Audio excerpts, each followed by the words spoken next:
Delighted there are some gentlemen left. I can say for myself, the last time I was on a bus, I had to give up my seat for a pregnant woman as well. So it works many ways, and there is a crisis all around, actually, and the points are quite valid. I think, Minister, the legislation itself is pretty technical. We're not really dealing with anything really revolutionary here, except the means of facilitating the BRTs, which I have an absolutely enormous problem with anyway, so I'm not really on for that.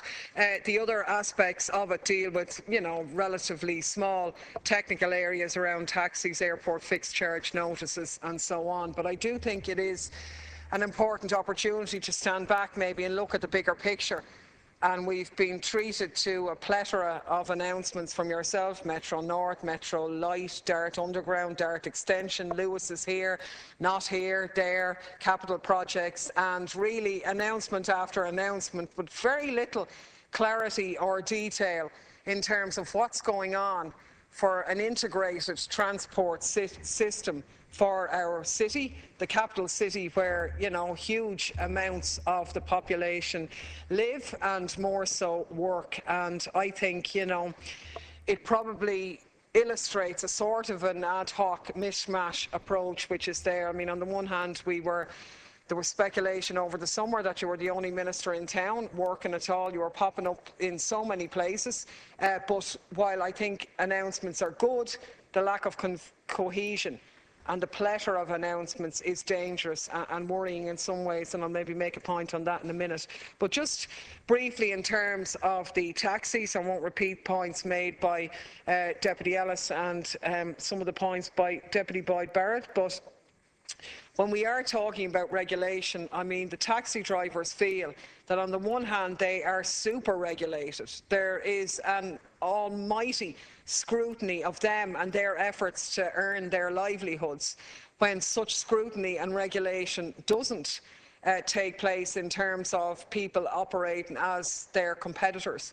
The rickshaws, for example, which the NTA won't take responsibility for, the Dublin City Council won't take responsibility for, the Gardaí won't take responsibility for, and yet they can pick up passengers and operate more or less without any regulation whatsoever. So I do think there has to be a level playing field. The points made about the pressures on taxi drivers trying to earn their livelihood, I think, is very valid still today, and we need to be cognizant of that. In terms of the BRT issue itself, obviously it has been something that's been spoken about a lot.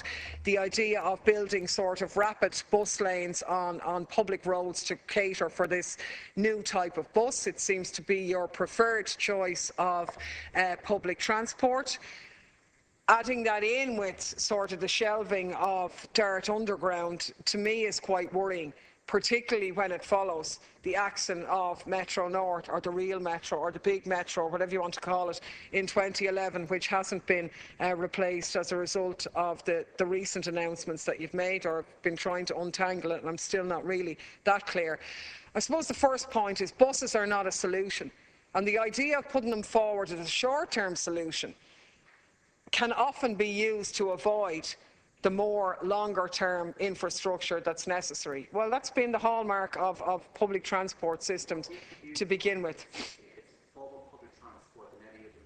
Transport in our country. Rail has been underutilised and underinvested in this city and in this country for decades, fact. And against the backdrop of us failing abysmally to meet our climate change regulations, and cognizant of the fact that a city cannot be run on cars, and you're on the north side, you're not as far on the north side as me, but if you're on the north side of Dublin on a route that's not on the Dart line, then you are overwhelmingly reliant on private vehicles, cars, because the bus transport network is so poor. And the idea that the new rapid buses are going to share that already overburdened and crippled road infrastructure, it's not going to make them any more rapid. The road they're driving on isn't going to get any bigger. They're not going to be able to move any quicker, and they are being delivered at an absolutely enormous cost. Now, you're aware that last week when the fire took place in the Port Tunnel, the city came to an utter standstill, and anybody on the north side in particular was left virtually abandoned. And it's in that context really that your statement to put Dart Underground on hold, that it's going to be somehow sort of redesigned to provide a lower cost technical solution, whatever that means, God knows. But you know, people more qualified than me have made the point very well that Dart Underground was the missing link.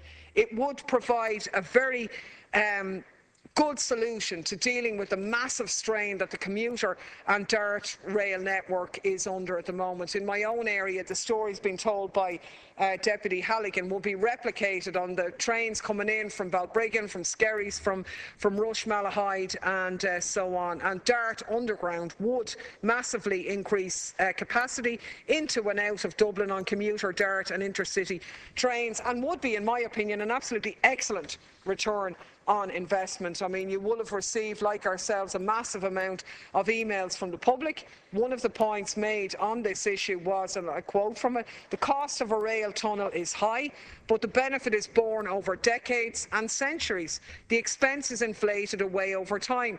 Does London feel the underground lines were expensive? Does it still feel the burden of the cost today? I think most citizens would rather see the nation wait to build something adequate rather than spending time and money building something inferior that needs upgrading in the future. And I agree with that. I think the announcements, obviously, am I glad that you announced yesterday there was going to be a Dart extension to Balbriggan? Of course I am. Long overdue, although it must be reflecting that the government's feeling a little bit under pressure in the Dublin North constituency, because really, apart from that announcement, there was no clarity on anything else whatsoever about how the rest of the project is to proceed. You say you want to, and I quote, progress elements of the overall Dart extension programme which will bring value in themselves, subject to appropriate business cases and availability of funding.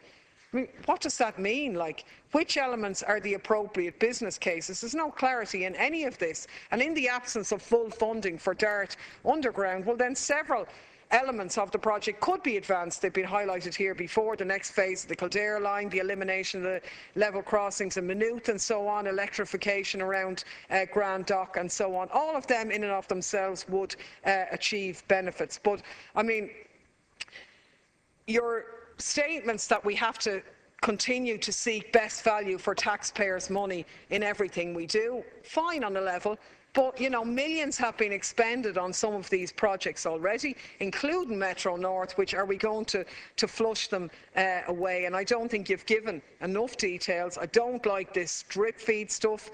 We're supposed to get some, was supposed to be announced on Wednesday. Now you're announcing something next week in terms of the capital plan and so on. It's really not good enough. Now, obviously, one of the big features was the whole area of Metro North. Points have been made. We're one of the few cities in Europe that doesn't have a rail link to our national airport. Passenger numbers have increased massively, 15% in the first half of this year, an extra 1.5 million passengers. Absolutely massive. But on one level, I'm not really that bothered about the airport, much as I'd like to see tourists transited in and out quicker than they are already being, which would be a big plus. I'm more concerned about the urban population that lives beyond the airport.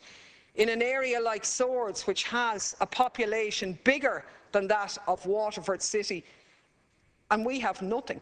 Absolutely nothing. And those who criticise Metro as being the real Metro, that is, as being too costly, are living generally on the south side of Dublin. And I'm not saying that as a cheap pop, but why is there big public meetings in Deputy Boyd Barrett's areas when the bus routes are axed? Because they're a very good service that get people into town quickly, and people treasure them.